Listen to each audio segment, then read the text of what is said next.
며느리 이름은 없습니다. 변호사의 그 한마디가 장례식장 귀빈실을 얼어붙게 만들었을 때 저는 그 자리에 선체로 무너졌습니다. 10년이었어요.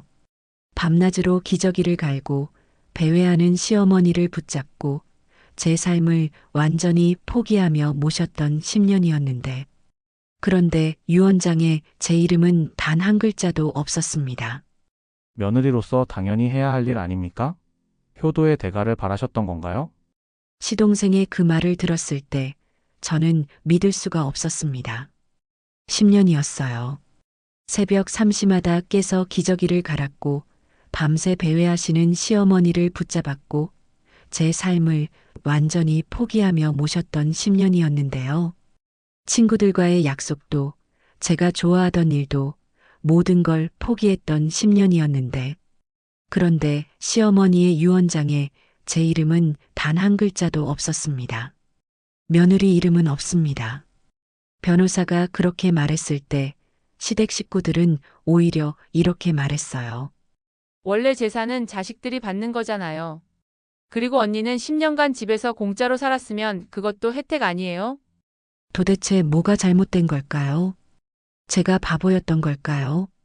이야기를 시작하기 전에 구독과 좋아요, 알림 설정 부탁드립니다. 여러분의 작은 클릭 하나가 이런 이야기를 계속 전할 수 있는 힘이 됩니다. 사흘 전으로 돌아가 봅니다. 새벽 4시 시어머니께서 마지막 숨을 거두셨을 때 곁을 지키고 있던 사람은 저 혼자였습니다.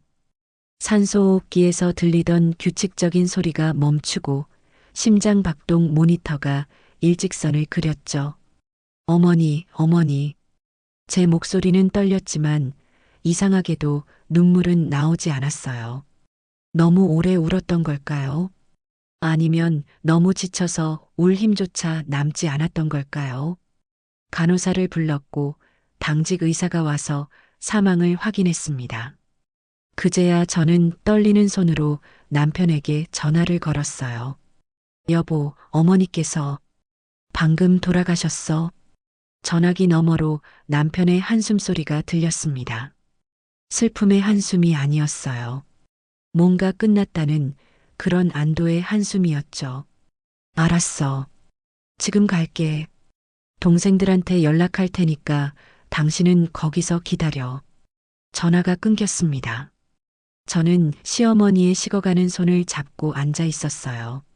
손등에는 10년간 맞았던 링거 자국이 울퉁불퉁하게 남아 있었습니다. 한때는 굵고 단단했을 이 손이 이제는 뼈만 앙상하게 남아 제 손 안에서 가벼웠어요. 어머니, 이제 편히 쉬세요. 그렇게 중얼거리고 나니 10년간의 기억들이 파노라마처럼 스쳐갔습니다. 장례식장은 북적였어요. 시어머니께서 생전에 사회활동을 활발히 하셨던 분이라 조문객들이 끊이지 않았죠. 저는 상복을 입고 빈소 앞에 앉아 고개를 숙였습니다. 상주 며느리분이 고생이 많으셨겠어요. 10년간 모셨다면서요? 정말 효부시네요. 요즘 같은 세상에 시어머니 10년 모시기가 쉬운 일이 아닌데 조문객들의 위로 아닌 위로가 귀에 들어왔어요. 하지만 정작 제 옆에 앉아 있어야 할 남편은 자리에 없었습니다. 귀빈실에서 동생들과 뭔가 이야기를 나누고 있었죠. 시동생 태식 씨는 깔끔한 검정 양복 차림으로 조문객들을 맞이했어요. 변호사답게 빈틈없는 태도로 응대하더라고요. 시누이 미란 씨는 명품 검정 원피스를 입고 눈물을 훔치며 엄마 엄마 하고 울었지만 그 눈물이 진짜 슬픔인지는 알 수 없었어요. 명절 때나 한 번씩 얼굴 비추던 사람들이었으니까요. 10년간 매일같이 시어머니 곁을 지켰던 건 저였습니다. 새벽마다 기저귀를 갈고 하루 5번 식사를 챙기고 밤새 배회하시는 시어머니를 따라다니며 넘어지지 않도록 붙잡았던 사람이요. 그 사이 남편은 힘들면 요양원 보내자고만 했고 시동생과 시누이는 형수님이 집에서 돌보신다니 저희는 안심이에요라며 손 하나 까딱하지 않았습니다. 그래도 가족이니까 끝까지 모셔야지. 그렇게 스스로를 다독이며 버텼던 10년이었어요. 장례 이틀째 되던 날 오후 변호사가 찾아왔습니다. 유족분들, 고인께서 남기신 유언장이 있습니다. 장례가 끝나기 전에 공개하라는 지시가 있었습니다. 귀빈실로 가족들이 모였어요. 남편과 시동생, 시누이, 그리고 저까지 4명이 둥그렇게 앉았습니다. 변호사는 서류 가방에서 봉인된 유언장을 꺼냈어요. 6년 전 작성된 것이라고 했습니다. 개봉하겠습니다. 봉인을 뜯는 소리가 조용한 방 안에서 유난히 크게 들렸어요. 제 심장도 그 소리만큼 빠르게 뛰었습니다. 변호사가 유언장을 읽기 시작했어요. 먼저 고인께서 보유하신 아파트 세 채는 세 자녀에게 각 한 채씩 분배합니다. 시누이 미란 씨의 눈빛이 반짝였어요. 예금 8억 원은 손자 손녀들에게 균등 분배합니다. 시동생 태식 씨가 고개를 끄덕였습니다. 주식과 기타 자산은 장남인 강태준에게 상속합니다. 남편이 안도의 한숨을 쉬었어요. 변호사의 목소리가 계속 이어졌지만 거기에 제 이름은 나오지 않았습니다. 한참을 기다렸어요. 혹시 마지막에 나올까 싶어서요. 하지만 변호사는 서류를 덮으며 말했습니다. 이상입니다. 네. 제 목소리가 떨렸어요. 며느리는 저는 없나요? 변호사가 서류를 다시 확인하더니 고개를 저었습니다. 며느리 이름은 없습니다. 그 순간 방 안의 공기가 얼어붙는 것 같았어요. 시동생 태식 씨가 먼저 입을 열었습니다. 형수님, 유언장은 고인의 뜻이니까요. 며느리까지 상속받는 경우는 사실 드물지 않습니까? 시누이 미란 씨가 거들었어요. 맞아요, 언니. 원래 재산은 자식들이 받는 거잖아요. 그리고 언니는 어차피 오빠랑 같이 사니까 똑같은 거 아니에요? 남편은 아무 말도 하지 않았습니다. 그저 고개를 숙이고 있을 뿐이었죠. 저는 그들을 하나하나 바라봤어요. 명절에만 얼굴 비추던 사람들, 10년간 단 한 번도 밤새 간병을 대신해주지 않았던 사람들, 형수님 덕분에 편하게 지냈어요라며 고마워하는 척만 했던 사람들. 10년이었어요. 제 목소리가 갈라졌습니다. 제가 10년간 어머니를 모셨어요. 밤낮으로 기저귀 갈고 식사 챙기고 욕창 안 생기게 2시간마다 뒤척여드리고 형수님, 시동생이 차가운 목소리로 끊었어요. 그건 며느리로서 당연히 해야 할 일 아닙니까? 효도의 대가를 바라셨던 건가요? 가슴에 칼이 꽂히는 것 같았어요. 당연히 해야 할 일? 10년간 제 삶을 완전히 포기하고 친구들과의 약속도 다 취소하고 제가 좋아하던 일도 그만두고 오직 시어머니만 돌봤던 그 시간이 당연한 일이었다고요? 시누이가 덧붙였습니다. 그리고 언니, 솔직히 말하면 언니는 10년간 집에서 공짜로 살았잖아요. 어머니 아파트에서 월세도 안 내고 살았으면 그것도 혜택 아니에요? 눈앞이 하얘졌어요. 남편을 봤습니다. 제 남편은 여전히 고개를 숙이고 있었어요. 저를 감싸주지도 동생들에게 따지지도 않았습니다. 여보, 미수가 남편이 처음으로 입을 열었어요. 동생들 말도 일리가 있어. 원래 재산은 자식들이 받는 거니까. 그리고 우리도 형으로서 제일 많이 받았잖아. 배신감이 밀려왔습니다. 이 사람도 똑같구나. 10년간 제 헌신을 지켜보면서도 결국 당연하게 여겼던 거구나. 자리에서 일어났어요. 다리가 휘청거렸지만 참았습니다. 실례하겠습니다. 귀빈실을 나와 복도로 걸어갔어요. 조문객들이 오가는 복도, 향 냄새가 진하게 배어있는 그곳에서 저는 벽에 기대섰습니다. 눈물이 주르륵 흘러내렸어요. 정말 아무것도 아니었던 걸까? 내 10년이 주머니 속 휴대폰이 울렸습니다. 친구에게서 온 문자였어요. 장례 잘 치르고 있어? 힘들겠다. 끝나면 밥 먹자. 10년 만에 처음 받는 친구의 연락이었어요. 10년간 시어머니 간병 때문에 모든 약속을 취소했더니 친구들도 하나둘 연락이 끊겼었거든요. 나는 뭐였을까? 10년간 나는 누구였을까? 며느리? 간병인? 아니면 그저 당연히 희생해야 하는 사람? 빈소로 돌아가는 발걸음이 무거웠습니다. 하지만 가야 했어요. 장례가 끝날 때까지는 제자리를 지켜야 했으니까요. 빈소 앞에 다시 앉아 상복 자락을 매만졌어요. 검은 옷, 검은 리본.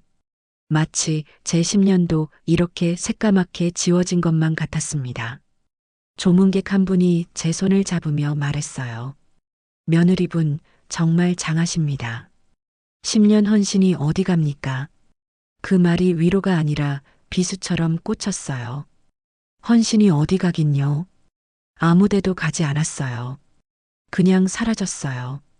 그날 밤 빈소 한쪽에서 잠을 청했지만 잠이 오지 않았습니다. 천장을 바라보며 생각했어요.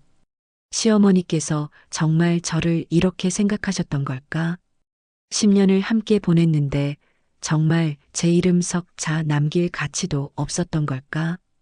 귀빈실에서 들려오는 시댁 식구들의 웃음소리가 멀리서 들렸습니다. 재산 이야기를 하는 모양이었어요. 저는 그 웃음소리를 들으며 혼자 눈물을 삼켰습니다. 10년의 끝이 이렇게 차갑고 쓸쓸할 줄은 몰랐습니다. 장례를 마치고 집으로 돌아왔을 때 집은 텅 비어 있었습니다. 현관문을 열자마자 익숙한 소독약 냄새가 코를 찔렀어요. 10년간 매일 맡았던 그 냄새. 이제는 더 이상 맡을 일이 없을 텐데 여전히 집 안 구석구석에 배어 있었습니다. 거실을 지나 시어머니 방으로 갔어요. 문을 여는 순간 가슴이 먹먹해졌습니다. 침대는 여전히 그대로였어요. 깨끗하게 정돈된 침구, 침대 옆 테이블 위에는 약통들이 줄지어 놓여 있었고 벽에는 큼직한 시계가 걸려 있었죠. 새벽 2시, 4시, 6시마다 알람을 맞춰놨던 그 시계에 침대 옆에 놓인 의자에 앉았습니다. 10년간 제가 앉아있던 자리예요. 밤새 시어머니를 지켜보며 졸다 깨달을 반복했던 그 의자. 손으로 침대 시트를 쓰다듬었어요. 부드러운 촉감이 손끝에 전해졌습니다. 여기서 10년을 보냈구나. 10년 전 그날이 생각났습니다. 미수가 어머니가 치매래. 남편이 침울한 얼굴로 말했을 때 저는 손에 들고 있던 국자를 놓았어요. 저녁 준비를 하던 중이었습니다. 치매요? 그럼 병원에. 병원에서 초기 치매라고 했어. 앞으로 점점 나빠질 거래. 남편의 목소리가 떨렸어요.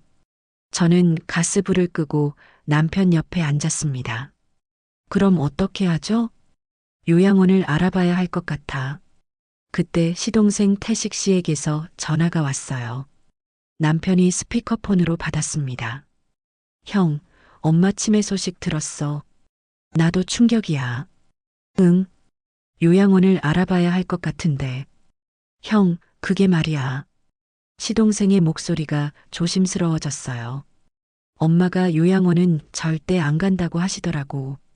집에서 돌봐달래. 하지만 우리가 어떻게 해. 형수님이 집에 계시잖아. 형수님이 돌보시면 되지 않을까? 저는 남편을 봤어요. 남편은 저를 보지 않고 바닥만 바라보고 있었습니다. 태식아, 그건 미숙이한테 너무 큰 부담이야. 형, 우리 엄마야. 그리고 형수님은 며느리잖아. 원래 며느리가 시부모 모시는 거 아니야? 전화 너머로 신우이 목소리도 들렸어요. 오빠, 나는 애들 키우느라 바쁘고 태식 오빠는 변호사 일 때문에 바쁘잖아. 엄마 모실 수 있는 사람은 형수밖에 없어. 그날 밤 남편이 제게 물었습니다. 미수가 어머니를 우리가 모실 수 있을까? 저는 고민했어요. 솔직히 두려웠습니다. 치매 환자를 돌본다는 게 얼마나 힘든지 TV에서 많이 봤거든요. 하지만 거절할 수 없었어요. 시어머니께서 울며 제 손을 잡으셨으니까요. 미수가, 나 요양원은 싫어. 제발 집에서 지낼 수 있게 해줘. 그 눈물을 어떻게 외면할 수 있었겠어요. 알겠어요, 어머니. 제가 모실게요. 처음 1년은 그래도 괜찮았어요. 시어머니께서는 가끔 건망증을 보이는 정도였고 대부분의 일상생활은 혼자 하실 수 있었으니까요. 저는 식사만 잘 챙겨드리고 약 드시는 것만 확인하면 됐습니다. 하지만 2년째부터 달라지기 시작했어요. 밤에 자꾸 깨서 배회하셨습니다. 새벽 2시, 3시에 거실을 돌아다니시다가 넘어지실 뻔한 적도 여러 번이었죠. 그래서 저는 시어머니 방 옆방으로 이사했어요. 남편과도 따로 자게 됐습니다. 미수가 너무 힘들면 요양원 보내자. 남편은 그렇게 말했지만 시어머니께서는 제 손을 꼭 잡으시며 애원하셨어요. 미수가 나 버리지 마. 제발. 버릴 수 없었어요. 3년째 기저귀를 채우기 시작했습니다. 대소변을 가리지 못하게 되신 거예요. 처음 기저귀를 갈 때 손이 떨렸던 기억이 납니다.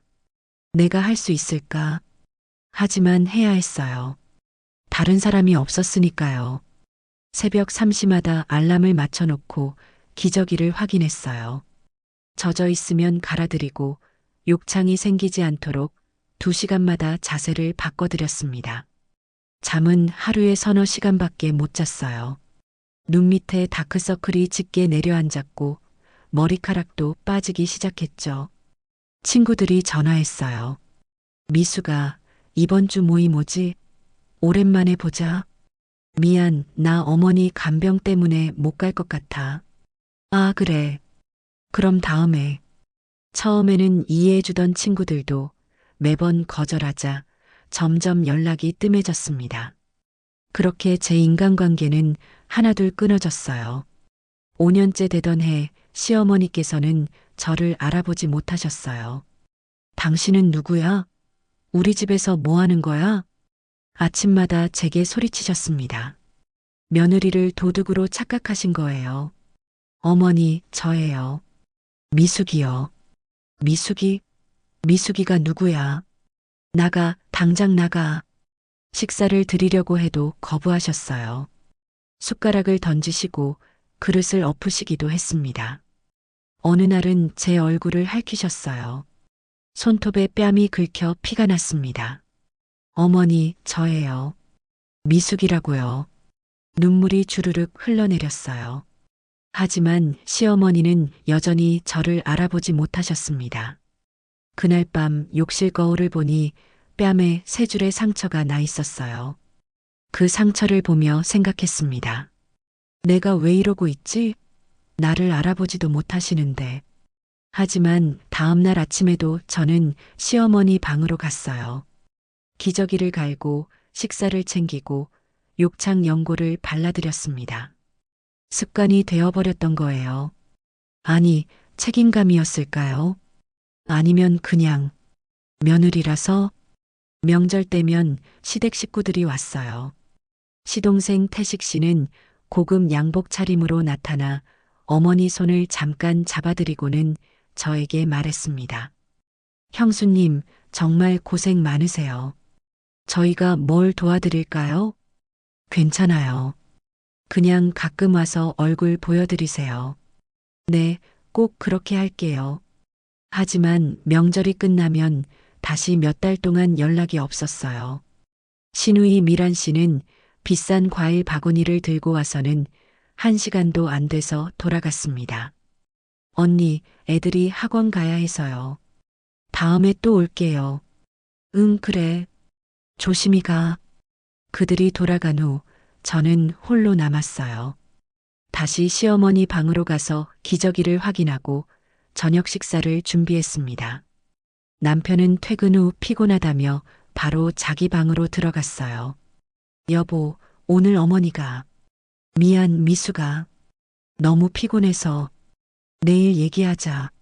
문이 닫혔습니다. 저는 거실 소파에 앉아 텅 빈 공간을 바라봤어요. 나는 지금 뭘 하고 있는 걸까? 10년째 되던 해 시어머니께서는 거의 식물인간 상태가 되셨어요. 누워만 계셨고 말씀도 거의 못 하셨습니다. 가끔 하는 신음소리만 내셨죠. 하지만 저는 여전히 매일 시어머니를 돌봤어요. 유동식을 먹이고 침대 위에서 간단한 운동을 시켜드리고 피부에 로션을 발라드렸습니다. 어느 날 시어머니께서 제 손을 잡으셨어요.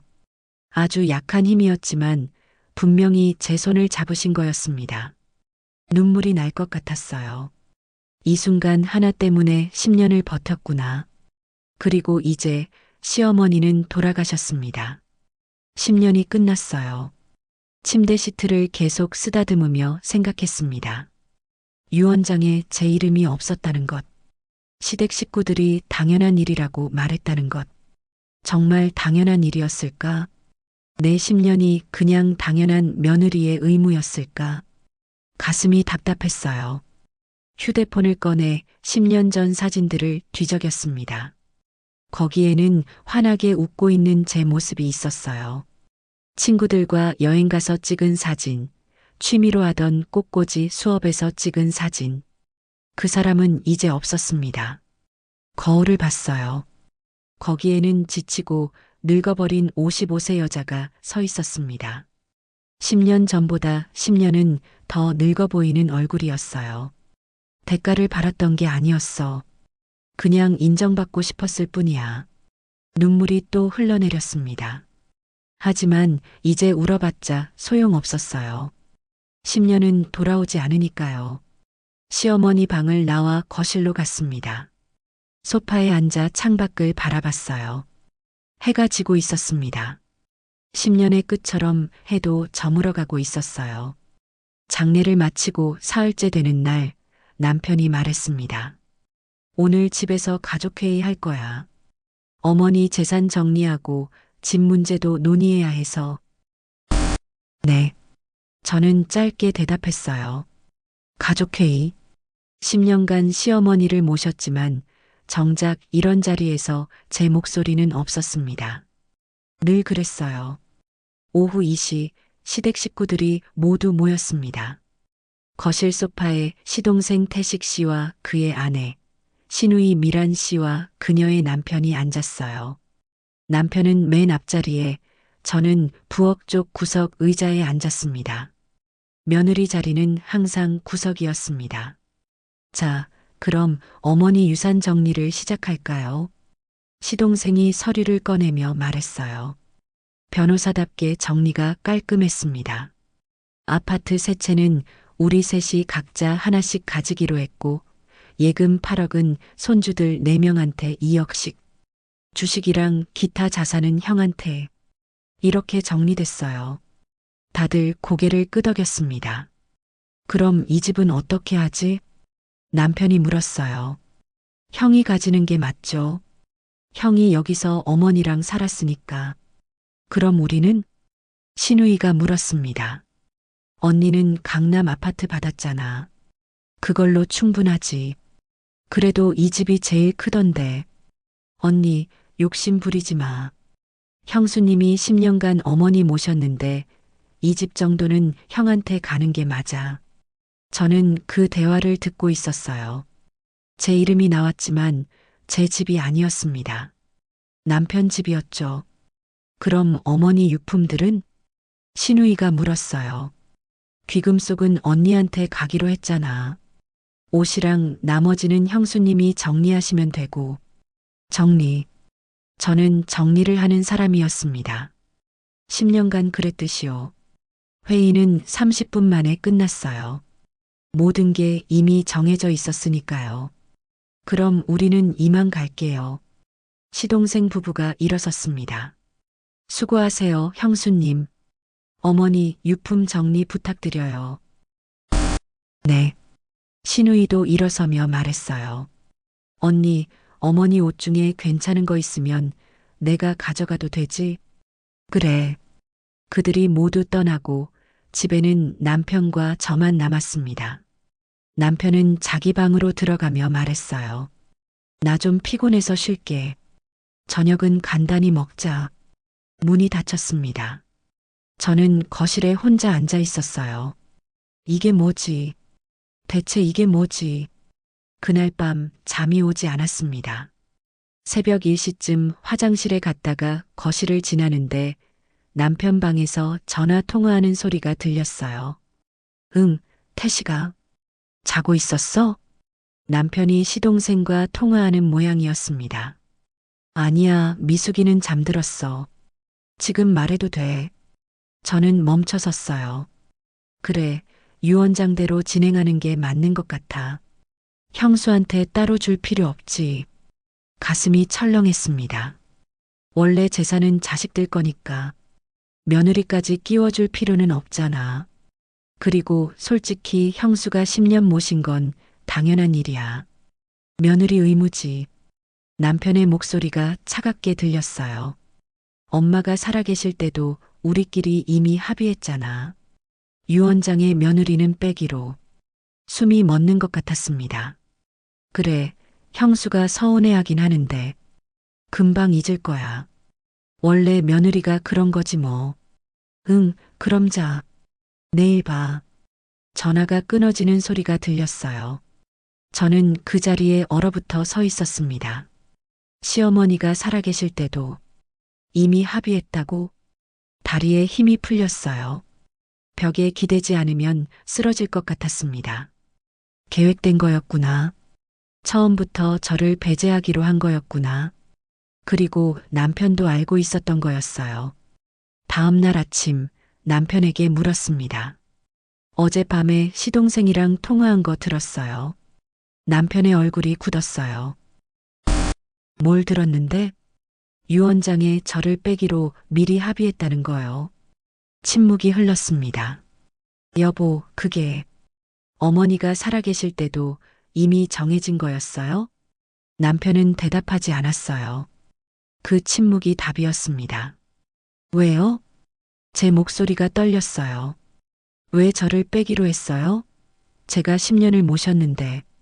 미수가 그건 남편이 한숨을 쉬었습니다. 재산은 원래 자식들 거야.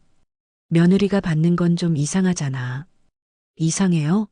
10년을 모신 사람한테 아무것도 안 주는 게 이상하지 않고요? 미수가 목소리 낮춰. 그리고 너도 여기서 같이 살았잖아. 10년간 월세도 안 내고. 가슴에 칼이 꽂히는 것 같았어요. 여보, 저는 월세가 아니라 인정을 받았어요. 고맙다는 한마디, 수고했다는 한마디를. 그건 내가 고맙게 생각해. 그게 다예요? 당신 혼자 고맙게 생각하는 게 다예요? 목소리가 커졌습니다. 그럼 뭘 어떻게 하라고? 이미 유언장대로 정리됐는데. 당신은 저한테 미안하지도 않아요? 남편이 눈을 피했어요. 미안해. 하지만 어쩔 수 없잖아. 동생들도 있고 애들도 있고. 저는요? 저는 없어요? 미수가. 저는 당신 가족이 아니에요? 남편이 아무 말도 하지 않았습니다. 저는 알았어요. 이 사람에게 저는 가족이 아니라 그냥 며느리였다는 것을요. 며칠 후 시동생에게서 전화가 왔습니다. 형수님, 제가 법무사 소개해 드릴게요. 어머니 부동산 이전 등기하려면 형수님 도장도 필요하거든요. 네. 내일 오전 10시에 사무실로 오실 수 있으세요? 형하고 같이 오시면 돼요. 다음 날 법무사 사무실에 갔습니다. 시댁 식구들이 모두 와 있었어요. 시동생, 시누이, 그리고 그들의 배우자까지. 자, 그럼 서류에 서명하시면 됩니다. 법무사가 서류를 내밀었어요. 부동산 이전 등기 동의서였습니다. 제가 도장을 찍으면 시어머니 아파트들이 각자에게 넘어가는 거였죠. 형수님, 여기랑 여기 도장 찍어주시면 돼요. 시동생이 친절하게 설명했습니다. 저는 펜을 잡았어요. 손이 떨렸습니다. 이걸 찍으면 끝이구나. 정말로 끝이구나. 형수님, 괜찮으세요? 빨리 좀. 신우이가 재촉했어요. 도장을 찍었습니다. 한 번, 두 번, 세 번. 네, 감사합니다. 이제 절차 진행하면 됩니다. 법무사가 서류를 정리했어요. 수고하셨습니다, 형수님. 시동생이 만족스러운 표정으로 말했습니다. 이제 각자 재산 정리 끝났네요. 잘 됐다. 신우이가 가방을 챙기며 말했어요. 그럼 우리 이제 갈게요. 형수님, 어머니 유품 정리 잘 부탁드려요. 특히 귀금속은 제가 다음 주에 가져갈게요. 그들은 모두 일어났습니다. 웃으며 이야기하며 사무실을 나갔어요. 저는 그 자리에 앉아 그들을 바라봤습니다. 10년이 이거였구나. 법무사가 물었어요. 부인, 괜찮으세요? 네. 일어나서 사무실을 나왔습니다. 복도에서 시댁 식구들이 이야기하는 소리가 들렸어요. 다행이다. 깔끔하게 정리됐네. 형수님이 순순히 도장 찍어줘서 다행이야. 당연하지. 며느리가 뭐 할 수 있겠어. 웃음소리가 들렸습니다. 저는 엘리베이터를 타고 1층으로 내려갔어요. 건물 밖으로 나오니 햇살이 눈부셨습니다. 하지만 제 마음은 어두웠어요. 나는 10년간 뭐였을까? 정말로 아무것도 아니었구나. 집으로 돌아와 시어머니 방에 들어갔습니다. 유품 정리를 해야 했어요. 시댁 식구들이 시킨 일이었으니까요. 옷장을 열었습니다. 시어머니 옷들이 가지런히 걸려 있었어요. 한 벌 한 벌 꺼내며 생각했습니다. 이 옷은 병원 갈 때 입으셨던 거고, 이 옷은 명절에 입으셨던 거고, 모든 옷에 제 기억이 묻어 있었어요. 빨래하고 다리고 입혀드리던 기억들. 서랍을 열었습니다. 양말, 손수건, 작은 소품들. 그리고 맨 아래 서랍에서 낡은 가죽 수첩을 발견했어요. 이건 뭐지? 수첩을 꺼냈습니다. 표지가 낡고 모서리가 헤어진 오래된 수첩이었어요. 시어머니가 치매에 걸리신 후에도 항상 손에서 놓지 않으셨던 그 수첩. 병상에서도 이걸 만지작거리시며 뭐라고 중얼거리셨던 기억이 났어요. 펼쳐봤습니다. 첫 페이지에는 날짜와 짧은 메모들이 적혀 있었어요. 2019년 3월 5일. 오늘 미숙이가 밤새 나를 돌봐줬다. 2019년 4월 12일. 내가 미숙이를 때렸다. 미안하다. 2019년 7월 23일. 미숙이가 울고 있었다. 내 때문이다. 심장이 빠르게 뛰기 시작했어요. 페이지를 넘겼습니다. 2020년 1월 8일. 애들이 왔다가 금방 갔다. 미숙이만 남았다. 2020년 5월 15일. 미숙이 아니었으면 나는 요양원이었을 것이다. 2021년 2월 3일. 태식이가 유원장 이야기를 했다. 미숙이는 빼자고 했다. 화가 났다. 손이 떨렸습니다. 마지막 페이지로 넘어갔어요. 2023년 8월 10일. 이제 내 시간이 얼마 남지 않은 것 같다. 미수가 고맙다. 미안하다. 이 수첩을 꼭 봐줬으면 좋겠다. 그리고 그 아래 전화번호와 이름이 적혀 있었습니다. 김동혁 변호사 010. 이 사람에게 전화해라. 눈물이 주르륵 흘러내렸어요. 시어머니께서 알고 계셨던 거예요. 모든 걸 알고 계셨던 거였습니다. 떨리는 손으로 휴대폰을 꺼냈어요. 전화번호를 눌렀습니다. 신호음이 울렸습니다. 여보세요? 남자 목소리가 들렸어요. 저는 박정혜 씨의 며느리 이미숙이라고 합니다. 아, 이미숙 씨. 기다리고 있었습니다. 네. 박정희 여사께서 저에게 당신에 대해 많이 말씀하셨어요. 만나 뵙고 싶습니다. 전해드릴 것이 있습니다. 가슴이 두근거렸어요. 내일 오전 10시 제 사무실로 오실 수 있으십니까? 네, 가겠습니다. 전화를 끊었습니다. 수첩을 꼭 안고 앉아 있었어요. 어머니, 저를 알고 계셨던 거예요? 처음으로 10년 만에 처음으로 희망 같은 게 느껴졌습니다. 4-. 다음 날 아침 남편에게 말했습니다.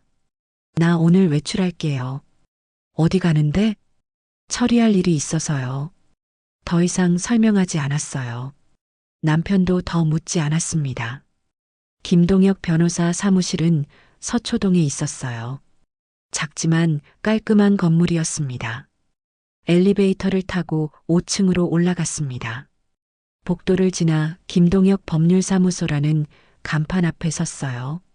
심호흡을 했습니다. 문을 열고 들어갔어요. 이미숙 씨시죠? 기다리고 있었습니다. 60대 후반쯤 되어 보이는 남자가 일어나 악수를 청했습니다. 온화한 인상이었어요. 앉으세요. 소파에 앉았습니다. 떨리는 손을 무릎 위에 올려놓았어요. 김동혁 변호사는 마주 앉으며 따뜻한 차를 건넸습니다. 박정희 여사께서 돌아가셨다는 소식을 들었습니다. 조의를 표합니다. 감사합니다. 수첩을 보셨나 봅니다. 네. 어제 유품을 정리하다가 발견했어요. 변호사는 고개를 끄덕이며 서랍을 열었어요. 그리고 봉인된 봉투를 꺼냈습니다. 박정희 여사께서 3년 전 저에게 이걸 맡기셨습니다. 봉투에는 이미숙에게라고 적혀 있었어요. 심장이 빠르게 뛰었습니다. 이게 뭔가요? 열어보시겠습니까? 떨리는 손으로 봉투를 받았어요. 봉인을 뜯고 안에 든 편지를 꺼냈습니다. 시어머니의 손글씨였습니다. 미수가 이 편지를 읽고 있다면 나는 이미 세상을 떠났겠구나. 먼저 미안하다는 말을 하고 싶다. 정말 미안하다. 치매에 걸린 후 너에게 얼마나 많은 상처를 줬는지 안다. 너를 때리기도 하고 욕하기도 하고 심지어 도둑이라고 소리치기도 했지. 하지만 미수가 나는 알고 있었어. 내 병이 너를 힘들게 한다는 것을. 10년이었다. 너는 10년간 나를 친딸처럼 돌봐줬어. 아니, 친딸보다 더 잘 돌봐줬다. 내 자식들은 명절에만 잠깐 얼굴 비추고 갔지만 너는 매일 밤낮으로 내 곁을 지켜줬어. 새벽마다 기저귀를 갈아주고 식사를 챙겨주고 내가 배회할 때마다 붙잡아주고 내가 없었다면 나는 요양원에서 외롭게 죽었을 거야. 태식이가 6년 전에 유언장을 만들자고 했을 때 나는 치매 초기였어. 판단력이 흐려진 상태에서 도장을 찍었지. 그때 태식이가 말했어. 엄마, 재산은 자식들이 받는 게 맞아요. 며느리는 빼야 해요. 나는 그때 반대했어. 하지만 아이들은 이미 결정한 것처럼 행동했지. 태준이도 동의했어. 미란이도 찬성했어. 그날 밤 너무 화가 나서 잠을 이룰 수가 없었다. 내 자식들이 이렇게 냉정한 사람들이었나 싶어서. 그래서 나는 결심했어. 진짜 유언장을 따로 만들기로. 1년 후 내 정신이 비교적 맑을 때 김동혁 변호사를 몰래 만났어. 그리고 진짜 유언장을 작성했지. 미수가 내 전 재산의 60%는 내 것이다. 아파트 2채, 예금 5억, 주식 전부. 나머지 40%만 자식들이 나눠 가지도록 했어. 너는 10년을 바쳤어. 내 인생을, 내 시간을, 내 건강을 나에게 바쳤어. 그 대가를 받을 자격이 있어. 아이들이 뭐라고 하든 신경 쓰지 마. 이건 내 재산이고 내 결정이야. 미수가 고맙다. 정말 고맙다. 그리고 미안하다. 살아생전에 고맙다는 말을 제대로 못해줘서 나는 내가 얼마나 힘들었는지 다 알고 있었어. 내가 밤마다 우는 소리도 들었고 친구들 전화를 끊는 것도 봤어. 너는 나를 위해 모든 걸 포기했어. 이제라도 내가 내 인생을 살았으면 좋겠다. 이 돈으로 내가 하고 싶었던 일을 해. 여행도 가고 친구들도 만나고 너를 위해 살아. 며느리이기 전에 이미숙이라는 한 사람으로 살아줘. 다시 한번 고맙다, 미숙아. 너는 나에게 천사였어. 마이너스 시어머니가 편지를 읽는 동안 눈물이 멈추지 않았습니다. 어머니, 김동혁 변호사가 조용히 말했습니다. 박정희 여사께서는 제 어머니의 50년 지기 친구셨습니다. 그 인연으로 저에게 부탁하신 거죠. 진짜 유언장이 있다는 건가요? 네. 2021년 9월 15일자로 작성된 유언장이 있습니다. 법적으로 완벽하게 유효한 문서입니다. 변호사가 또 다른 서류를 꺼냈어요. 박정희 여사께서는 공증까지 받으셨습니다. 2명의 증인도 있고요. 이건 법정에서 완벽하게 인정받을 수 있는 유언장입니다. 하지만 이미 재산 정리가 끝났는데요. 아직 등기 이전이 완료되지 않았습니다. 지금이라도 이 유언장을 제출하면 모든 것을 되돌릴 수 있어요. 손이 떨렸습니다. 박정희 여사께서는 돌아가신 후 3개월 뒤에 이 유언장을 공개하라고 하셨습니다. 그래야 자녀들이 이미숙 씨를 어떻게 대하는지 볼 수 있다고 하셨죠. 그래서 지금인가요? 네. 오늘이 정확히 3개월째 되는 날입니다. 김동혁 변호사가 저를 똑바로 봤어요. 이미숙 씨, 이 유언장을 공개하시겠습니까? 사무실을 나와 커피숍에 앉았습니다. 손에는 진짜 유언장 사본이 들려 있었어요. 읽고 또 읽었습니다. 유언자 박정희는 정신이 온전한 상태에서 다음과 같이 유언한다. 첫째, 서울 강남구 소재 아파트 2채는 며느리 이미숙에게 상속한다. 둘째, 예금 중 5억 원은 이미숙에게 상속한다. 셋째, 보유 주식 전액은 이미숙에게 상속한다. 넷째, 나머지 재산은 자녀 3명이 균등 분배한다. 시어머니께서 저를 생각해 주셨던 거예요. 휴대폰이 울렸습니다. 남편이었어요. 여보, 어디야? 점심은? 밖에서 먹을게요. 그래. 저녁에 봐. 전화를 끊었습니다. 창밖을 바라봤어요. 사람들이 바쁘게 오가고 있었습니다. 이제 어떻게 하지? 유언장을 공개하면 모든 게 바뀔 거예요. 시댁 식구들이 받기로 한 재산이 줄어들고 저는 하지만 두려웠습니다. 그들의 반응이, 남편의 반응이. 휴대폰을 꺼내 친구에게 전화를 걸었어요. 10년 만에 처음 제가 먼저 거는 전화였습니다. 미수가, 어떡한 일이야? 은주야, 만날 수 있어? 물론이지. 지금 어디야? 강남역 근처 커피숍. 30분 후에 갈게. 친구 은주가 왔을 때 저는 그간의 이야기를 다 털어놨어요. 10년간의 간병, 유언장에 이름이 없었던 것, 시댁 식구들의 배신, 그리고 시어머니가 남긴 진짜 유언장까지. 은주는 제 손을 꽉 잡았습니다. 미수가 당연히 공개해야지. 하지만은 무슨. 너는 10년을 바쳤어. 당연히 받을 자격이 있어. 남편이 뭐라고 할지. 남편? 그 사람이 뭐라고 하든 상관없어. 미수가, 이건 내 권리야. 은주의 목소리가 단호했어요. 그 사람들은 너를 이용만 했어. 10년간 공짜 간병인처럼 부렸잖아. 이제는 내가 받을 걸 받아야 해. 근데 가족인데. 가족이면 더 잘해줘야지. 가족이라는 이름으로 너를 착취한 거야. 은주가 제 어깨를 잡았어요. 미수가, 너는 지난 10년 동안 너무 많이 참았어. 이제는 내가 당당해질 차례야. 눈물이 났습니다. 나 무서워. 그 사람들이 나를 어떻게 볼지. 그런 게 뭐가 중요해? 중요한 건 너야. 내 인생이야. 은주가 유 원장을 가리켰습니다. 시어머니께서 이걸 남기신 이유가 있어. 너를 지켜주고 싶으셨던 거야. 그 마음을 저버리지 마. 집으로 돌아왔을 때는 저녁 6시였습니다. 남편이 거실에 앉아 TV를 보고 있었어요. 왔어? 어디 갔다 왔어? 친구 만났어요. 그래.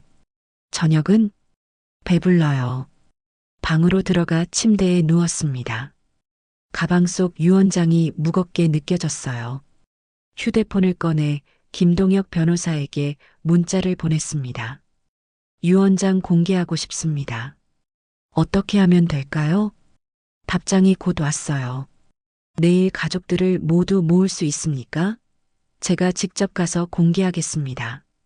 손가락이 떨렸지만 답장을 보냈습니다. 네. 내일 오후 2시 괜찮으세요? 알겠습니다. 주소 보내주세요. 주소를 보냈어요. 그리고 시댁 식구들에게 단체 문자를 보냈습니다. 내일 오후 2시에 집으로 와주세요. 중요한 일이 있습니다. 곧 답장들이 왔어요. 시동생 무슨 일인데요? 바쁜데. 시누이 갑자기 왜요? 무슨 일이에요? 남편이 방으로 들어왔습니다. 여보, 내일 동생들 왜 부른 거야? 알게 될 거예요. 뭔데? 말 좀 해봐. 내일 오면 알게 돼요. 더 이상 말하지 않았습니다. 남편은 뭔가 이상하다는 표정으로 방을 나갔어요. 저는 침대에 누워 천장을 바라봤습니다. 내일이면 모든 게 바뀌겠지. 두렵기도 했지만 동시에 기대되었어요. 시어머니께서 저를 지켜주셨다는 것. 그 사실만으로도 가슴이 따뜻해졌습니다. 어머니, 감사합니다. 그날 밤은 10년 만에 처음으로 편하게 잠들었습니다. 다음 날 오후 1시 50분. 거실은 말끔하게 정리되어 있었습니다. 소파에는 시댁 식구들이 모두 앉아 있었어요. 시동생 태식 씨는 짜증 섞인 표정이었고 시누이 미란 씨는 불안한 눈빛으로 저를 쳐다봤습니다. 형수님, 대체 무슨 일이에요? 갑자기 다 부르시고. 시동생이 물었어요. 조금만 기다려주세요. 곧 오실 거예요. 누가 온다는 거예요? 그때 초인종이 울렸습니다. 문을 열자 김동혁 변호사가 서 있었어요. 정장 차림에 서류 가방을 든 모습이었습니다. 안녕하십니까? 김동혁 변호사입니다. 어서 오세요. 변호사를 거실로 안내했습니다. 시댁 식구들의 표정이 굳어졌어요. 변호사요? 무슨 일로? 남편이 당황한 목소리로 물었습니다. 김동혁 변호사가 소파 맞은편에 앉았어요. 저는 그 옆에 앉았습니다. 제가 오늘 여러분을 모신 이유는 박정희 여사께서 남기신 또 다른 유언장이 있기 때문입니다. 뭐라고요? 시동생이 벌떡 일어났습니다. 또 다른 유언장이라니 무슨 소리예요? 유언장은 이미 공개됐잖아요. 그건 6년 전에 작성된 유언장입니다. 하지만 박정희 여사께서는 3년 전 정신이 온전한 상태에서 새로운 유언장을 작성하셨습니다. 변호사가 서류 가방에서 봉투를 꺼냈어요. 이것이 그 유언장입니다. 공증을 받았고 2명의 증인이 있습니다. 법적으로 완벽하게 유효한 문서입니다. 그럴 리 없어요. 시누이가 소리쳤습니다. 엄마가 치매셨는데 어떻게 유언장을 써요? 2021년 9월 박정희 여사의 담당 의사가 정신 상태가 비교적 맑다는 소견서를 작성했습니다. 그때 작성하신 겁니다. 변호사가 침착하게 설명했어요. 법적으로 문제없는 유언장이며 날짜상 6년 전 유언장보다 최신입니다. 따라서 이 유언장이 우선합니다. 대체 뭐라고 쓰여 있는데요? 시동생의 목소리가 떨렸습니다. 변호사가 봉투를 열고 유언장을 꺼냈어요. 읽어드리겠습니다. 방안이 조용해졌습니다. 유언자 박정희는 정신이 온전한 상태에서 다음과 같이 유언한다. 첫째, 서울 강남구 소재 아파트 2채는 며느리 이미숙에게 상속한다. 뭐라고요? 신우이가 비명을 질렀습니다. 둘째, 예금 중 5억 원은 이미숙에게 상속한다. 말도 안 돼. 시동생이 소리쳤어요. 셋째, 보유 주식 전액은 이미숙에게 상속한다. 이게 무슨... 남편의 얼굴이 하얗게 변했습니다.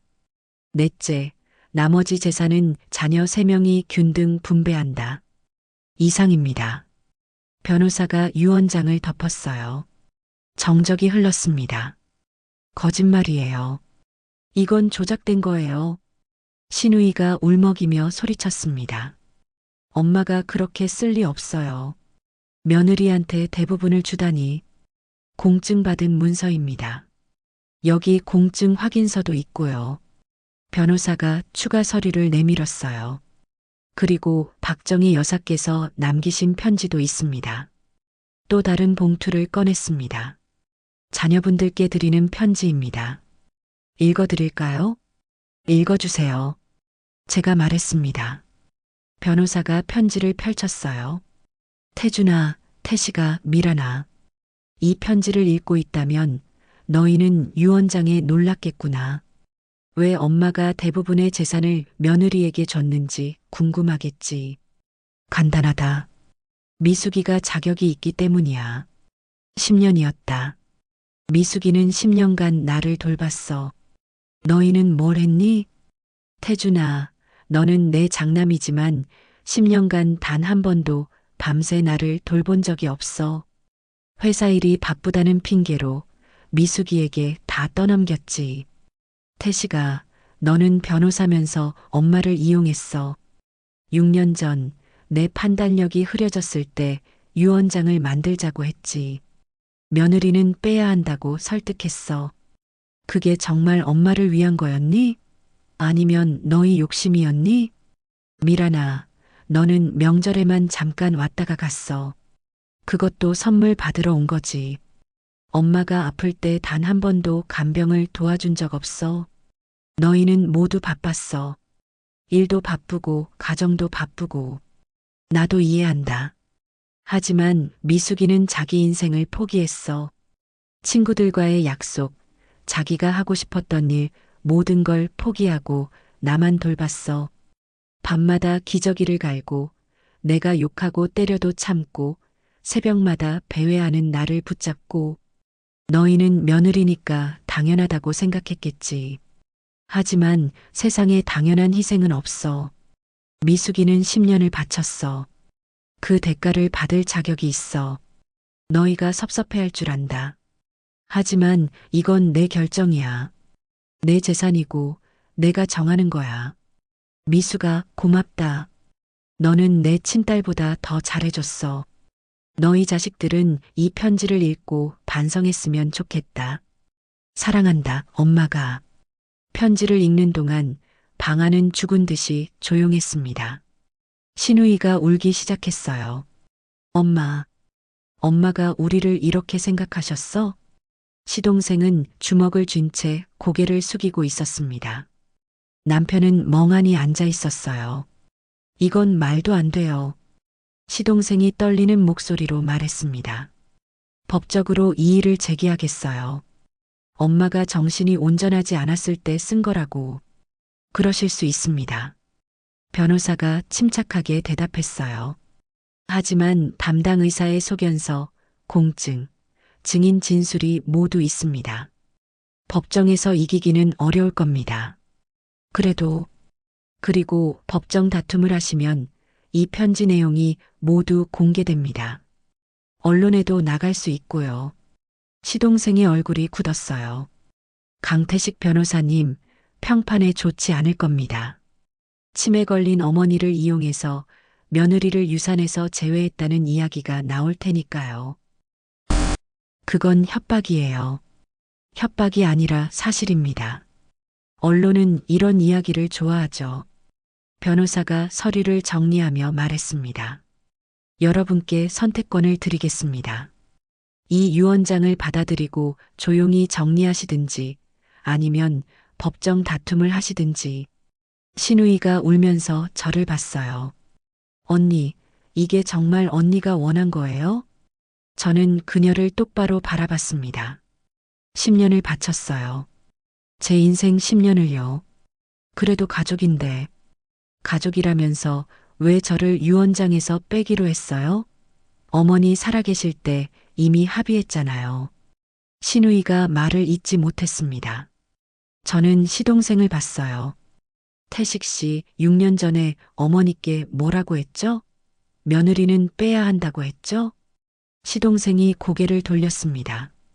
마지막으로 남편을 봤어요. 여보, 당신도 알고 있었죠? 그리고 동의했고요. 남편은 아무 말도 하지 않았습니다. 저는 10년간 당연한 일을 했을 뿐이라고 했죠. 며느리 의무라고 했어요. 목소리가 떨렸습니다. 그런데 이제 와서 가족이라고 말씀하시는 건가요? 김동혁 변호사가 일어났습니다. 여러분, 일주일 드리겠습니다.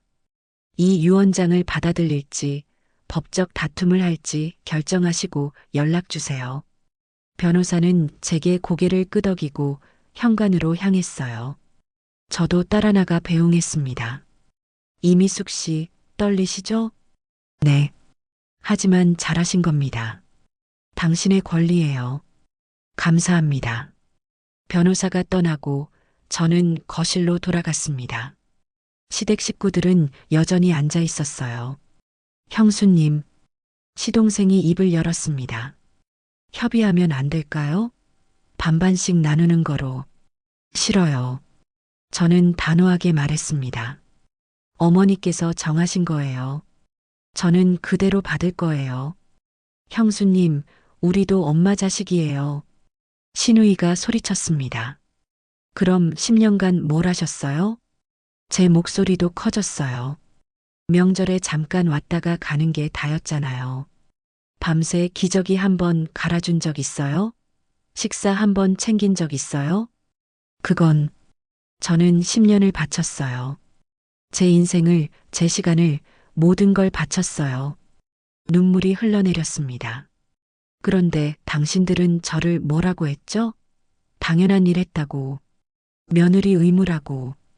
형수님, 이제 와서 가족 운운하지 마세요. 당신들은 저를 가족으로 본 적이 없어요. 시댁 식구들은 아무 말도 하지 못했습니다. 저는 방으로 들어가 문을 닫았어요. 침대에 주저앉아 울었습니다. 10년간 참았던 눈물이 쏟아졌어요. 하지만 이번 눈물은 달랐습니다. 슬픔의 눈물이 아니라 해방의 눈물이었습니다. 어머니, 감사합니다. 저를 지켜주셔서. 그날 밤 남편이 방문을 두드렸습니다. 미수가 열어줘. 이야기 좀 하자. 문을 열지 않았어요. 미수가 제발. 우리 대화 좀 하자. 한참을 그렇게 서 있더니 남편은 결국 돌아갔습니다. 저는 침대에 누워 천장을 바라봤어요. 이제부터가 진짜 시작이구나. 다음 날 아침 식탁에 남편이 앉아 있었습니다.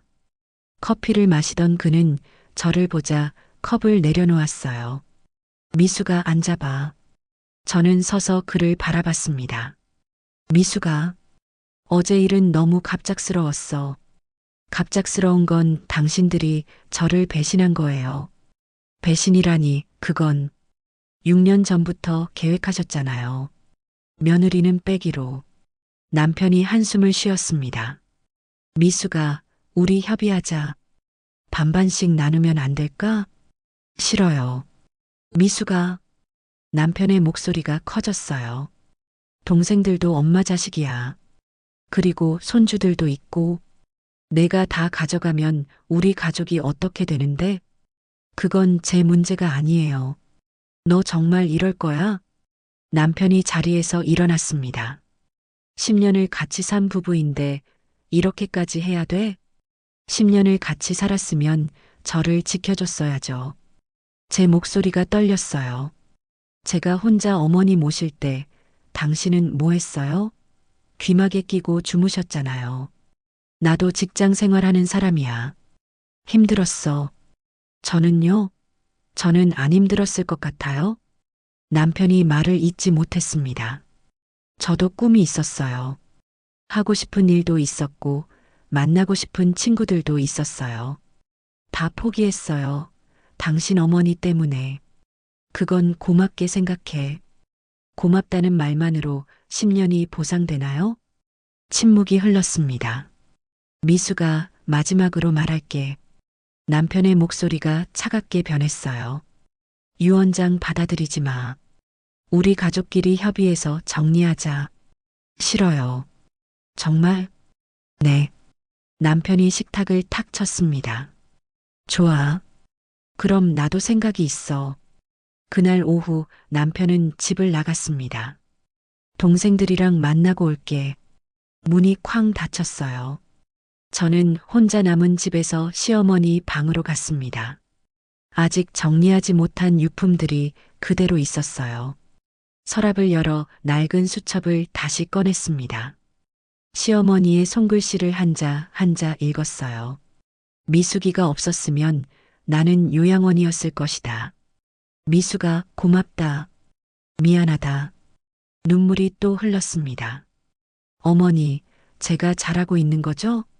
저녁 8시쯤 남편이 돌아왔습니다. 동생들과 함께였어요.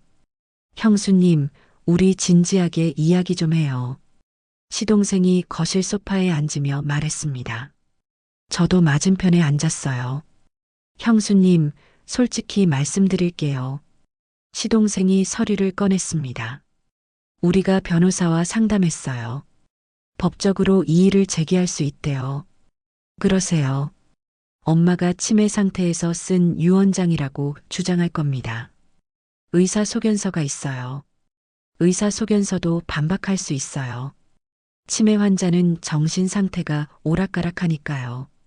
시동생의 목소리가 단호했습니다.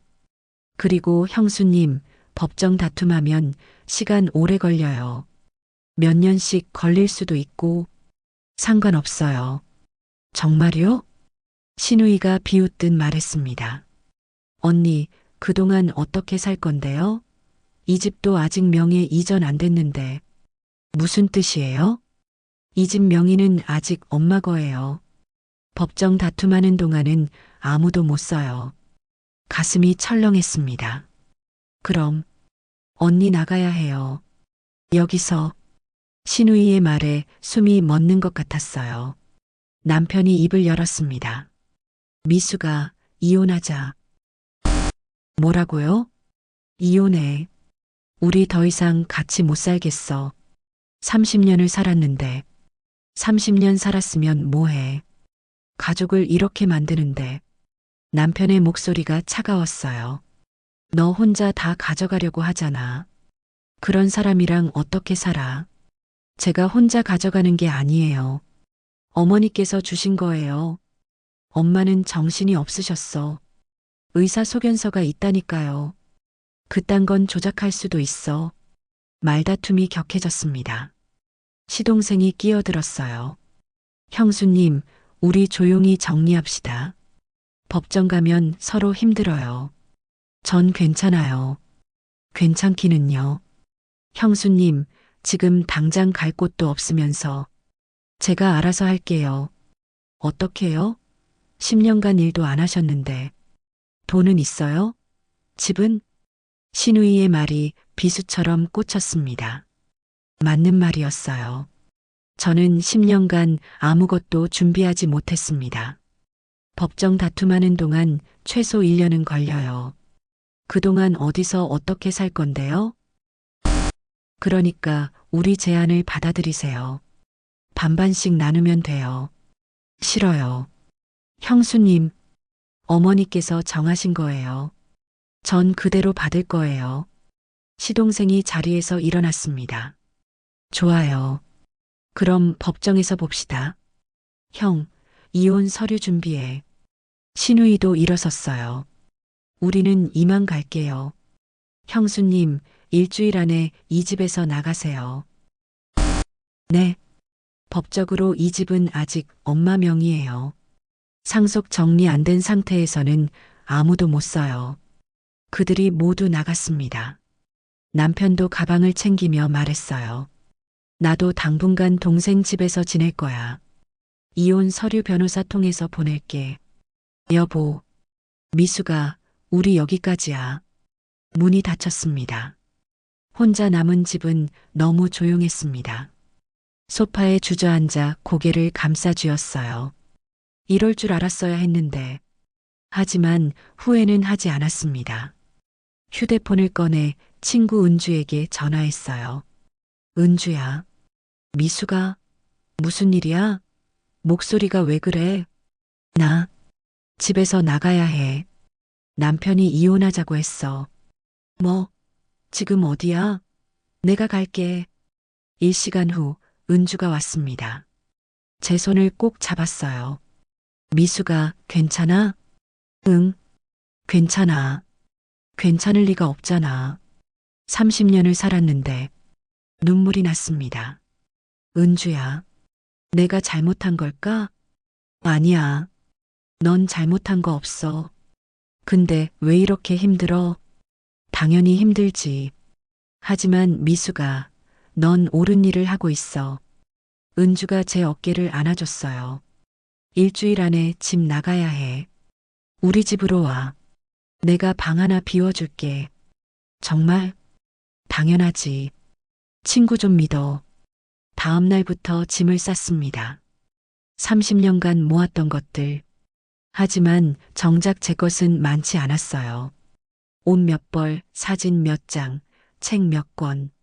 10년간 시어머니를 돌보느라 제 것을 살 시간이 없었으니까요.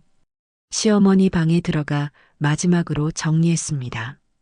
서랍 속 낡은 수첩을 가방에 넣었어요. 어머니, 제가 이 수첩 가져가도 되죠? 그때 현관문이 열렸습니다. 신우이였어요. 언니 뭐해요? 짐 싸고 있어요. 다 가져가지 마세요. 엄마 유품은 우리 것도 있으니까. 네. 신우이가 시어머니 방을 둘러봤어요. 귀금 속은 어디 있어요? 서랍에요. 잠깐, 언니 손에 든 거 뭐예요? 수첩이요. 그거 엄마 거 아니에요? 왜 가져가요? 이건 어머니께서 저한테 주신 거예요. 무슨 소리예요? 그거 내놔요. 신우이가 다가왔습니다. 안 돼요. 이건 제 거예요. 언니가 뭔데 엄마 물건을 가져가요. 실랑이가 벌어졌어요. 그 순간 수첩이 바닥에 떨어졌습니다. 펼쳐진 수첩에서 시어머니의 글씨가 보였어요. 미숙이가 없었으면 나는. 신우이가 그걸 보더니 얼굴이 굳었습니다. 이게 뭐예요? 어머니께서 10년간 쓰신 거예요. 수첩을 주워들었습니다. 저에 대해 쓰신 거요. 신우이가 아무 말도 하지 못했습니다. 이제 가볼게요. 가방을 들고 현관으로 향했어요. 언니, 신우이가 불렀지만 돌아보지 않았습니다. 은주 집에 도착했을 때 저는 완전히 지쳐 있었습니다. 미수가 여기가 내 방이야. 작지만 깨끗한 방이었어요. 고마워, 은주야. 친구한테 고맙긴. 푹 쉬어. 침대에 누웠습니다. 낯선 천장, 낯선 방. 30년을 살았던 집을 떠났습니다. 남편도 떠났습니다. 이제 저는 정말로 혼자가 됐어요. 하지만 이상하게 후회는 되지 않았습니다. 가방에서 시어머니의 수첩을 꺼냈어요. 미수가 고맙다. 그 글씨를 보며 생각했습니다. 어머니, 제가 이기고 있는 거죠? 눈물이 흘렀지만 이번에는 웃으며 울었습니다. 10년 만에 처음으로 제 선택으로 사는 거였으니까요. 2주가 지났습니다. 은주 집에서 지내는 동안 김동혁 변호사에게서 연락이 왔어요. 이미숙 씨 상대 측에서 정식으로 유언장 무효 소송을 제기했습니다. 그렇군요. 예상했던 일입니다. 하지만 걱정하지 마세요. 우리 쪽 증거가 훨씬 강력합니다. 재판은 언제 시작되나요? 다음 주 월요일 첫 공판입니다. 제가 함께 가겠습니다. 전화를 끊고 은주에게 말했어요. 재판 시작된대. 미수가 긴장되지? 응. 떨려. 괜찮아. 넌 이길 거야. 재판 당일 법원 앞에 섰을 때 다리가 후들거렸습니다. 김동혁 변호사가 제 어깨를 두드렸어요. 이미숙 씨, 진실은 이깁니다. 자신감 가지세요. 법정 안으로 들어갔습니다. 맞은편에는 시댁 식구들이 앉아 있었어요. 남편, 시동생, 시누이. 그들도 변호사를 대동하고 있었습니다. 판사가 입장하고 재판이 시작됐어요. 원고 측 주장을 들어보겠습니다. 상대 측 변호사가 일어났습니다. 존경하는 재판장님, 피상속인 박정희 씨는 2019년부터 알츠하이머 치매 진단을 받았습니다. 2021년 9월 작성됐다는 유언장은 환자의 정신 상태가 불안정할 때 작성된 것으로 법적 효력이 없습니다. 증거 자료가 있습니까? 네. 2019년부터 2024년까지의 진료 기록이 있습니다. 환자는 지속적으로 정신 상태가 악화됐습니다. 상대 측 변호사가 서류를 제출했어요. 판사가 검토하더니 물었습니다. 피고 측 반론은? 김동혁 변호사가 일어났습니다. 재판장님, 2021년 9월 15일 담당 의사 최민준 박사가 작성한 정신 상태 소견서가 있습니다. 당일 환자는 정신이 명료했고 자신의 의사를 명확히 표현할 수 있었습니다. 증인이 있습니까? 네. 최민준 박사를 증인으로 신청했습니다. 그리고 유언장 작성 당시 참석했던 공증인과 증인 2명도 출석 가능합니다. 판사가 고개를 끄덕였어요. 다음 공판에 증인들을 출석시키겠습니다. 2주 후 2번째 공판이 열렸습니다. 최민준 박사가 증인석에 섰어요. 증인은 2021년 9월 15일 박정희 환자의 상태를 어떻게 평가했습니까? 당일 환자는 정신이 매우 맑았습니다.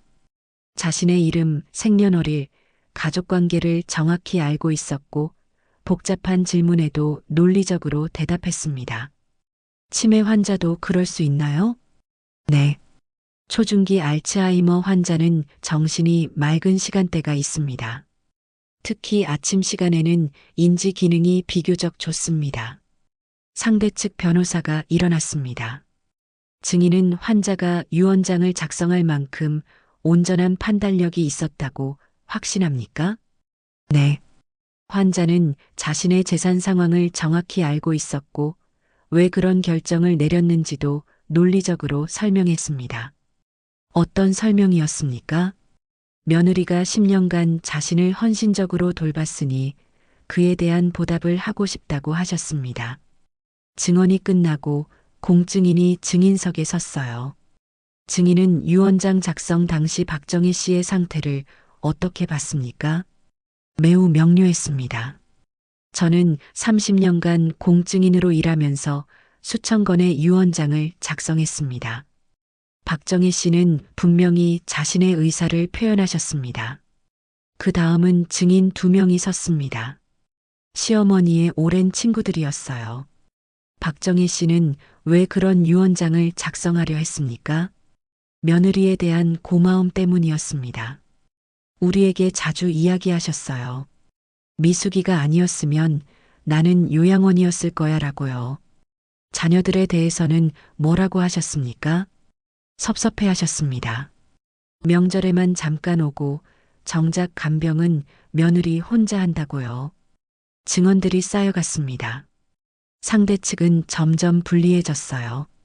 3번째 공판. 이번에는 제가 증인석에 섰습니다. 증인은 10년간 시어머니를 돌봤다고 했는데 구체적으로 어떤 일을 했습니까? 김동혁 변호사가 물었어요. 매일 새벽 3시에 일어나서 기저귀를 갈았습니다. 하루 5번 식사를 챙기고 약을 드렸습니다. 밤마다 배회하시는 걸 붙잡고 욕창이 생기지 않게 2시간마다 몸을 돌렸습니다. 가족들의 도움은 없었습니까? 없었습니다. 명절에 잠깐 왔다 가는 게 전부였습니다. 상대 측 변호사가 일어났습니다. 증인, 그건 며느리로서 당연한 의무 아닙니까? 가슴이 뜨거워졌습니다. 당연한 의무라고 생각하십니까? 10년간 제 인생을 포기하고 친구도 잃고 건강도 잃었는데 그게 당연한 의무인가요? 하지만 시부모를 모시는 건, 그럼 자녀들은요? 친자녀들은 왜 아무것도 하지 않았나요? 제 목소리가 떨렸습니다. 저는 10년간 밤낮으로 일했습니다. 단 하루도 쉬지 못했어요. 그런데 자녀들은 명절에 두세 시간 있다가 갔습니다. 누가 더 의무를 다한 건가요? 법정이 조용해졌습니다. 판사가 물었어요. 증인, 시어머니께서 생전에 당신에게 한 말씀이 있습니까? 네. 가방에서 낡은 수첩을 꺼냈습니다. 이게 뭡니까? 시어머니께서 10년간 쓰신 일기입니다. 치매 중에도 이걸 손에서 놓지 않으셨어요. 내용을 읽어주시겠습니까? 손이 떨렸지만 수첩을 펼쳤습니다. 2019년 3월 5일. 오늘도 미숙이가 밤새 나를 돌봐줬다. 목이 메었습니다. 2020년 1월 8일. 애들이 왔다가 금방 갔다. 미숙이만 남았다. 눈물이 흘렀어요. 2021년 2월 3일. 태식이가 유언장 이야기를 했다. 미숙이는 빼자고 했다. 화가 났다. 맞은편에 앉은 시동생의 얼굴이 굳었습니다. 2023년 8월 10일. 미수가 고맙다. 미안하다. 더 이상 읽을 수가 없었어요. 판사가 말했습니다. 수첩을 증거로 제출하십시오. 네 번째 공판. 판사가 최종 판결을 내렸습니다. 피고 측이 제출한 2021년 9월 15일자 유언장은 법적으로 유효합니다. 맞은편에서 한숨소리가 들렸어요. 담당 의사의 소견서, 공증인의 증언, 증인들의 진술, 그리고 피상속인이 남긴 일기가 모두 일치합니다. 판사가 서류를 내려놓았어요. 박정희 씨는 명료한 정신 상태에서 자신의 의사를 명확히 표현했습니다. 10년간 헌신적으로 간병한 며느리에게 재산의 대부분을 상속하기로 한 것은 피상속인의 자유로운 의사 결정입니다. 따라서 원고의 청구를 기각합니다. 이상 선고를 마칩니다. 판결이 떨어졌습니다. 저는 그 자리에 주저앉을 것 같았어요. 김동혁 변호사가 제 손을 잡아줬습니다. 이겼습니다. 눈물이 쏟아졌습니다. 법정 밖으로 나왔을 때 시댁 식구들이 서 있었어요. 시누이가 울고 있었고 시동생은 고개를 숙이고 있었습니다. 남편이 저에게 다가왔어요. 미수가, 이제 남남이에요. 미수가 나, 정말 미안해. 남편의 눈에 눈물이 고였습니다. 10년간 내가 얼마나 힘들었는지 이제야 알았어. 재판 들으면서 정말 내가 너무했어. 이제 와서 미안하다고 소용없어요. 차갑게 말했습니다. 미수가, 우리 다시 시작할 수 없을까? 뭐라고요? 이혼 취소하고 다시 시작하자. 이제부터는 잘할게. 남편이 제 손을 잡으려 했어요. 저는 손을 뿌리쳤습니다. 안 돼요.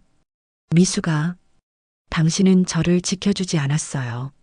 10년간 단 한 번도요. 남편의 손이 떨어졌습니다. 이혼 서류 그대로 진행할게요. 이제 우리는 끝이에요. 법원을 나왔습니다. 밖에는 햇살이 눈부셨어요.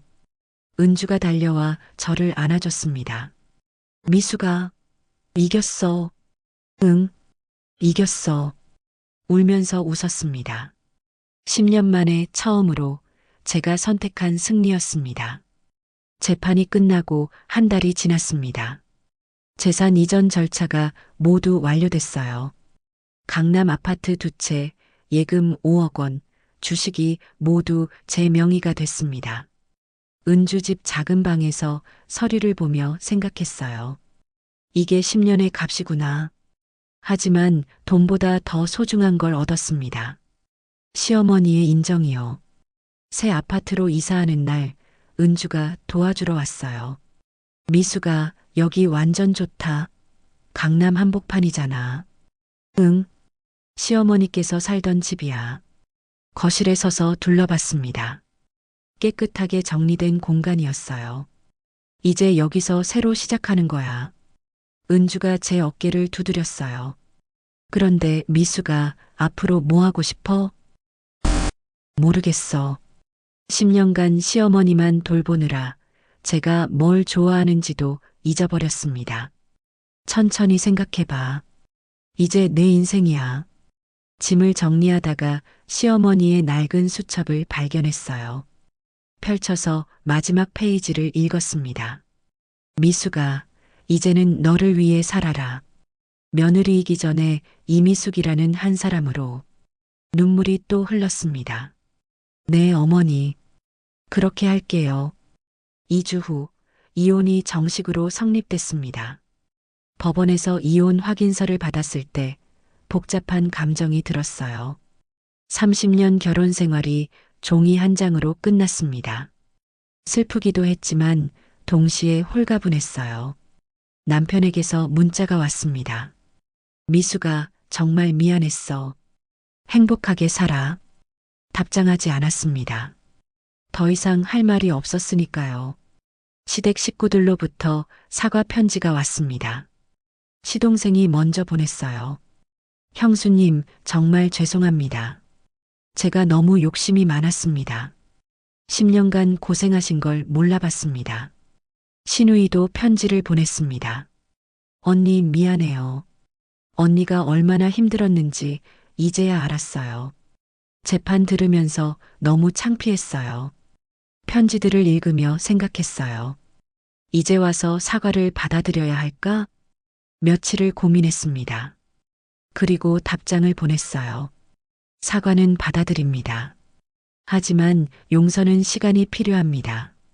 10년은 쉽게 잊혀지지 않으니까요. 냉정한 답장이었지만 제 진심이었습니다.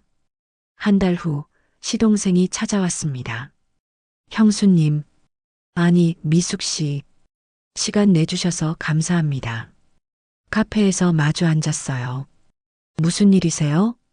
제가 너무 잘못했습니다. 시동생이 고개를 숙였어요. 10년간 형수님이 얼마나 고생하셨는지 재판 때 다 들었습니다. 정말 죄송합니다. 어머니께서 왜 그런 유언장을 쓰셨는지 이제 이해합니다. 형수님은 자격이 있으셨어요. 시동생의 눈에 눈물이 맺혔습니다. 용서해 주실 수는 없겠죠? 한참을 생각하다가 입을 열었어요. 시간이 필요해요. 10년의 상처가 하루아침에 아물지는 않으니까요. 알겠습니다. 기다리겠습니다. 시동생이 일어서며 봉투를 내밀었어요. 이건 제 마음입니다. 받아주세요. 이게 뭔가요? 어머니 유품 중에 형수님께 드리고 싶은 게 있어서요. 봉투를 열어보니 작은 상자가 들어 있었습니다. 상자 안에는 반지가 있었어요. 이건 어머니께서 평생 끼고 계시던 결혼 반지예요. 형수님이 가지셨으면 합니다. 손이 떨렸습니다. 어머니께서 생전에 저한테 말씀하셨어요. 이 반지는 미숙이한테 주라고요. 눈물이 났어요. 감사합니다. 그날 밤 반지를 끼고 거울을 봤습니다. 시어머니의 반지가 제 손가락에서 반짝였어요. 어머니, 저를 인정해 주셔서 감사합니다. 새 삶을 시작할 용기가 생겼습니다. 3개월 후, 저는 작은 카페를 열었습니다. 10년 전 제가 꿈꿨던 일이었어요. 시어머니 간병 때문에 포기했던 꿈. 카페 이름은 정의의 선물로 지었습니다. 시어머니의 이름을 따서요. 오픈 날 은주가 축하 화환을 보냈어요. 미수가 축하해. 드디어 내 꿈을 이뤘네. 응, 고마워. 카페 한쪽 벽에는 시어머니의 낡은 수첩이 액자에 담겨 걸려 있었습니다. 미수가 고맙다. 이제는 너를 위해 살아라. 그 글귀를 볼 때마다 힘이 났어요. 어느 날 예상치 못한 손님이 왔습니다. 남편이었어요. 미수가, 아니, 미숙 씨, 어떻게 오셨어요? 카페 연다는 소식 들었어. 축하하고 싶어서. 어색한 침묵이 흘렀습니다. 커피 한 잔 마셔도 될까? 앉으세요. 아메리카노를 내왔어요. 남편이 좋아하던 메뉴였습니다. 여기 좋네. 내가 꾸몄어? 네.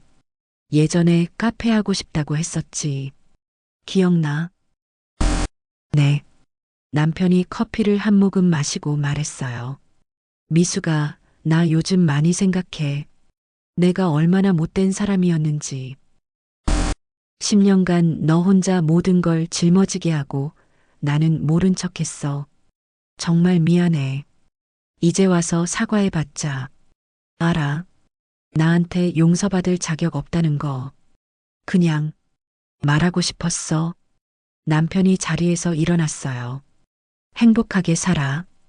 진심이야. 감사합니다. 남편이 나가는 뒷모습을 보며 생각했습니다. 이제 정말 끝이구나. 하지만 슬프지 않았어요. 오히려 홀가분했습니다. 6개월 후, 카페는 꽤 인기를 끌었습니다. 단골 손님들도 생겼어요. 어느 날 50대 중반쯤 되어 보이는 여자 손님이 왔습니다. 사장님, 여기 분위기 참 좋네요. 감사합니다. 저도 시어머니 10년 모셨어요. 그런데 아무도 인정해주지 않더라고요. 제 손이 멈췄습니다. 사장님은 어떠셨어요? 그 여자의 눈에는 제 이야기를 듣고 싶어 하는 간절함이 있었어요. 저는 자리에 앉아 제 이야기를 들려줬습니다. 10년간의 간병, 유언장, 재판, 그리고 새 시작까지. 정말 잘하셨어요. 그 여자가 울었습니다. 저도 용기를 내봐야겠어요.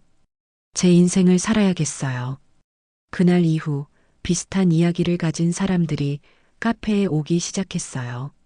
시어머니를 모시느라 힘든 며느리들, 가족에게 인정받지 못한 사람들. 저는 그들의 이야기를 들어주고 제 경험을 나눴습니다. 이게 내가 할 일이구나. 1년 후, 카페 옆에 작은 상담센터를 열었습니다. 며느리를 위한 쉼터라는 이름으로요. 간병으로 힘든 사람들, 가족에게 상처받은 사람들에게 무료로 상담을 해줬어요. 시어머니가 남긴 재산으로 더 많은 사람을 도울 수 있었습니다. 오픈날 은주가 말했어요. 미수가, 넌 정말 대단해. 상처를 힘으로 바꿨어. 어머니 덕분이야. 어머니께서 저를 인정해 주셨으니까. 벽에 걸린 수첩을 보며 웃었습니다. 어느 가을날, 시어머니 묘소를 찾았습니다. 혼자 가는 건 처음이었어요. 묘비 앞에 국화꽃을 놓고 앉았습니다. 어머니, 저예요. 미숙이. 바람이 불었어요. 어머니 덕분에 새 인생을 살고 있어요. 카페도 열었고 상담센터도 만들었어요. 목이 메었습니다. 어머니께서 저를 인정해 주셔서 정말 감사해요. 눈물이 흘렀습니다. 10년은 힘들었지만 후회하지 않아요. 어머니를 만나서 행복했어요. 묘비를 쓰다듬었어요. 이제는 제가 다른 사람들을 도울게요. 저처럼 힘든 사람들을요. 바람이 다시 불었습니다. 마치 시어머니께서 대답하시는 것 같았어요.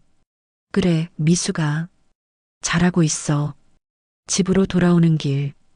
거울을 보니 제 얼굴이 환해 보였어요. 1년 전과는 완전히 다른 모습이었습니다.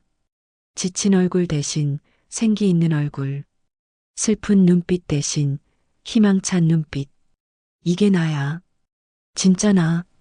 손가락에 낀 시어머니의 반지가 반짝였습니다. 휴대폰을 꺼내 친구들에게 메시지를 보냈어요. 다음 주 금요일 우리 카페에서 만날래? 10년 만에 제대로 된 모임하자. 답장이 바로 왔습니다. 미수가, 당연하지. 드디어 기다렸어. 꼭 갈게. 웃음이 났습니다. 10년 만에 되찾은 제 인생이었습니다. 카페 문을 열고 들어갔어요. 벽에 걸린 수첩이 보였습니다. 미수가 고맙다. 이제는 너를 위해 살아라. 네, 어머니. 그렇게 하고 있어요. 창밖으로 석양이 지고 있었어요. 하지만 제 마음은 따뜻했습니다. 10년의 어둠이 지나고 드디어 제 인생에 봄이 왔으니까요. 헌신은 결코 헛되지 않았습니다. 뒤늦었지만 저는 인정받았고 제 가치를 찾았습니다. 그리고 이제 55살의 나이에 새로운 인생을 시작합니다. 며느리가 아닌 이미숙이라는 한 사람으로요.